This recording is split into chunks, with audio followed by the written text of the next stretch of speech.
Hi, today I would like to talk about smoking and the effects that it has on your body and also the benefits of quitting. According to usnews.com, 1.3 million people quit smoking last year. That sounds like a huge improvement, a very good number. And the reason I chose to talk about smoking today is because it's something that I feel very passionate about, because I actually smoked for 13 years of my life and I quit 3 years ago. And another reason why I decided to talk about this subject is because I do feel like it affects most people, because I do think that you are either a smoker who would like to quit, an ex-smoker, or you would at least know somebody that you would really want to quit. One problem with the statistic of 1.3 million quitting is that actually 1.5 million people start smoking each year. And so today I'd like to talk about why smoking is still a problem based on why people start, why it's so harmful, and then I would like to talk about the benefits of quitting based mainly on my personal experience. So first I'll talk about why people start. Most people start, like I said, under the age of 18, and it's mainly due to peer pressure. Their friends are doing it, they want them to try it, they think it makes them look cool or older or more sophisticated, and so it's something that kids are just interested in. Another reason why, or that could increase their chances of starting, is either that their parents, friends, family that they're around most often smoke too, and that really increases their chances of starting themselves. Another thing that I actually never knew until doing this research is that nicotine is actually very addictive, and even more addictive to kids under the age of 18, because their body actually gets addicted to the nicotine more, and so they have a huge chance of getting hooked on cigarettes. Another reason why a lot of kids start is because even though most people, teenagers, adults, they already know that there's lots of reasons why you shouldn't smoke, but they're not thinking about those reasons because they're so young, and they're not worried about what's going to happen in 40 years from now. They're thinking they're young and healthy and they have nothing to worry about. The main reason why kids start smoking is because tobacco companies spend millions of dollars every year on advertising geared towards kids under the age of 18, like high school level. And the reason why is because they actually label them as replacement smokers, because most smokers have already died from smoking or they've quit, and so they need them to start smoking to stay afloat, basically, which is ridiculous. So now that I've talked about why people start, I'd like to move into why it's so harmful. Smoking actually harms almost every organ in your body, and the reason for that is because there's over 4,800 chemicals in just one cigarette. And of those 48 chemicals, there are 69 cancer-causing chemicals.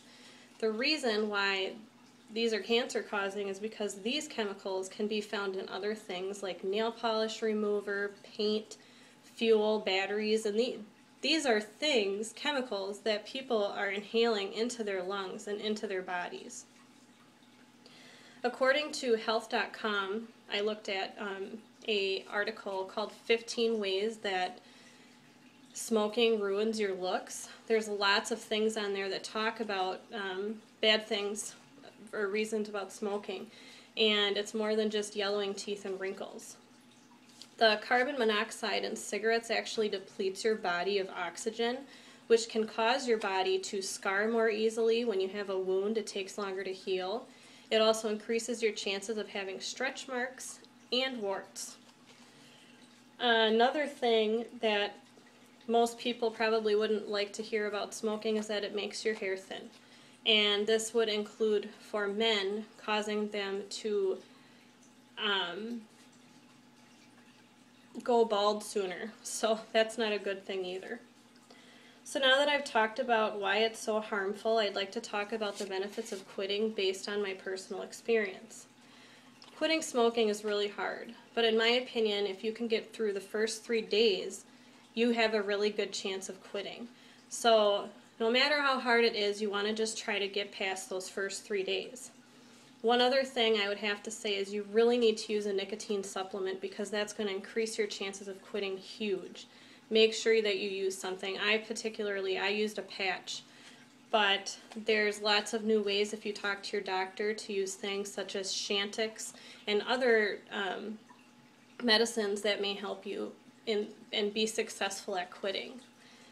Another thing is there's lots of apps. I looked on my iPhone under apps for smoking, and there's actually over 500 of them that can help you track your progress, and that's helpful.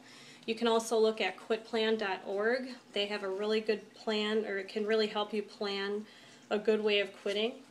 And the last thing I'd like to say about it is that you really don't know about how great quitting is until you've actually quit. Everything is different. Things taste better. You can smell. Cigarettes are horrible smelling. You don't even know that until you quit. And it's just, you really need to quit to get the full benefit. So now that I've talked about everything, I really hope that was a good summary on smoking, and I hope it was good information for you. So I talked about smoking and why it's still a problem, based on why people start, why it's so harmful, and the benefits of quitting based on my personal experience. I know hearing 1.3 million people quit smoking last year is a good thing, but just remember that 1.5 million youth start every year also. So I just want to make sure that people realize it's still a problem, but that quitting is not impossible. I'd encourage you to check out the links that I posted on my timeline also. There is a website called teebuk.org, .com, that has information on chemicals that you can find, or products that you can find with the chemicals found in cigarettes. And you could also check out the link for womenshealth.org, and that shows a really good informational timeline of how your body improves after quitting.